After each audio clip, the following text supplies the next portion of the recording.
Bonjour. Est-ce que vous pouvez me parler de votre projet de recherche? Oui, avec plaisir. Est-ce que je commence? Oui. Oui.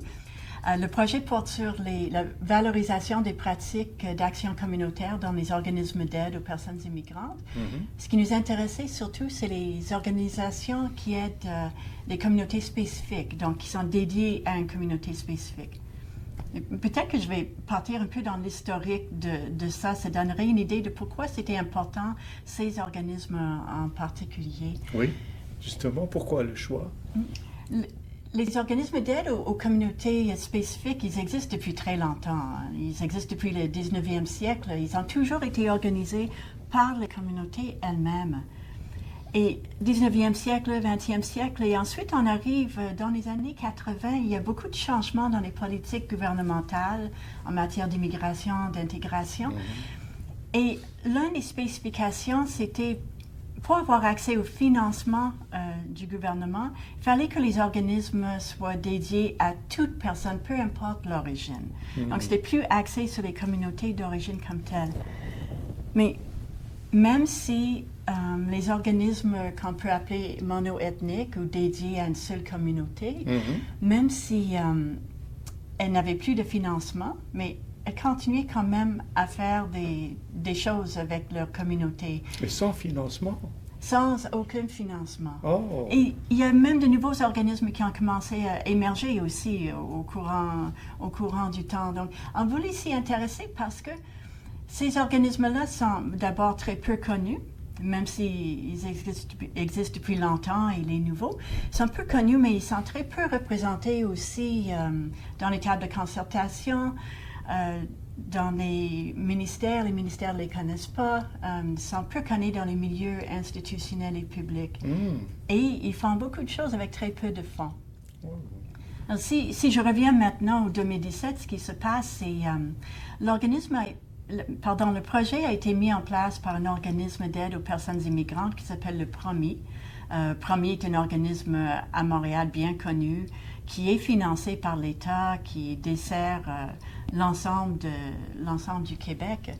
Et ils étaient intéressés à penser à des collaborations potentielles avec ces organismes. Ils voulaient en savoir un peu plus. Mais qui sont-ils? Qu'est-ce qu'ils font? Qui est-ce qu'ils desservent? Ouais. Quels sont leurs moyens financiers? Quels sont leurs enjeux, leurs défis? Comment est venu cet intérêt? Je pense, PROMI fait beaucoup déjà de consultations avec beaucoup d'organismes sur le terrain, mais c'est toujours les mêmes organismes.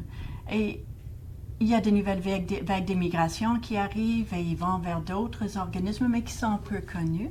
Donc, je pense que c'est un peu dans ce sens-là. Ils voulaient explorer ces organismes qui sont en dehors de ce réseau formel d'organismes qui sont connus.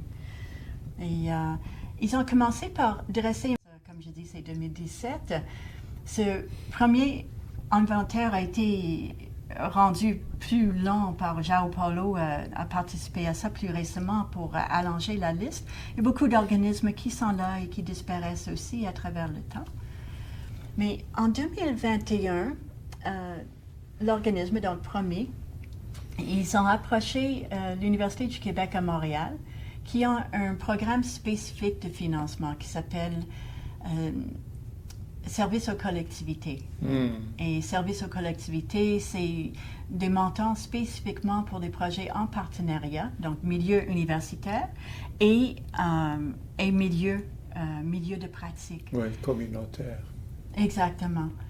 Et c'est un peu c'est comme ça que j'ai embarqué dans le projet. Je n'étais pas dans le projet au départ. C'est vraiment un projet, une initiative du terrain. C'est une demande du terrain.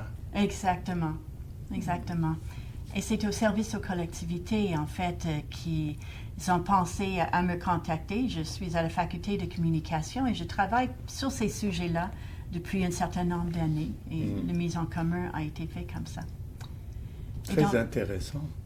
Si je comprends, Pablo fait sa thèse de doctorat dans le cadre de ce projet. Oui, il y a une histoire très intéressante parce que de ma participation, comment Catherine m'a invité, parce que moi, je commençais à faire mon doctorat en communication à l'UQAM avec Catherine. Donc, j'ai commencé comme auxiliaire de recherche dans le cadre de ces projets. Il commençait à faire participé dans la démarche, que c'était pour faire des entretiens avec des personnes de ces organismes. Et après ça, on fait le récit des pratiques pour comprendre, c'est des textes narratifs courts, pour comprendre quelles sont les pratiques qui sont importantes pour eux, comment ils travaillent pour ces organismes et qu'est-ce qui a motivé la création et surtout quels sont les défis, les enjeux. Parce que c'est dans ce sens-là aussi que Promis voulait les appuyer à réaliser la mission et à aider aussi avec les enjeux, les contraintes qu'ils rencontrent. C'est surtout l'espace pour travailler. Ils n'ont pas de financement normalement. Ils sont des organismes qui... on a remarqué qu'il y a des besoins convergents entre ces organismes. Et un des objectifs aussi de notre projet, c'est de mettre en place une communauté de pratique avec ces organismes. On a commencé avec 2 rencontres, une en 2024, Très intéressant. en novembre, et une autre pour le dévoilement de rapport de recherche, notre recherche, en 2025, en juin. Très intéressant. Et quels sont les défis que vous avez eus dans ce projet? Nous avons eu un défi, même un défi très important de recrutement au début. Et un, c'était de contacter les personnes, pouvoir contacter les personnes, et ensuite, c'était de les intéresser au projet. Mais ils sont tellement pris sur le terrain, ils sont très peu de personnes, les ressources, c'est 1 personne, 2 personnes, parfois 3 personnes. Ce sont de petits organismes sans financement. La recherche n'était pas une priorité. Donc ça, c'était le défi.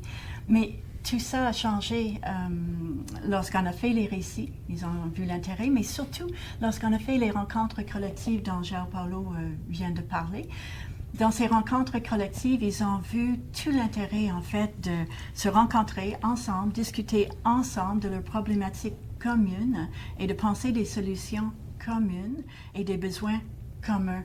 Donc, c'est vraiment cette communauté de pratique qui était probablement la visée principale du projet comme tel. Et finalement, notre principal défi est devenu aussi le principal atout du projet.